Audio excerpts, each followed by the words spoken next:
මෙහෙමයි නීතිය කැලේට ආදරෙන්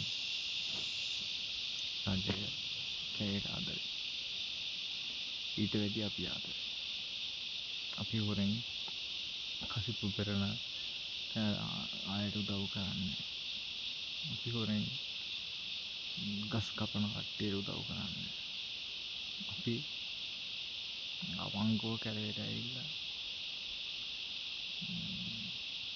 මේ වගේ ස්වභාවිකව ඇවිත් එනසාර ටික කවුරු හැදුවත් දන්නේ නැහැ. අපි ඇවිල්ලා ගෙඩි ටිකක් කඩාගෙන දෙයියන්ගේ පිටයි කියලා පාඩුවේ කාටවත් කරදරයක් නොකර ගහක් කොළක් කපන්න නැතුව අපි අපේ වැඩේ කරගෙන අපි පාඩුවේ යනවා. ඊකටත් මේ වගේ අපිට මේ අල්ලලා නඩු කියලා ඉතින් එහෙම ගස් කොළන් අපේ හිත දන්නවනේ සබාදාම කියන්නේ හිතනේ.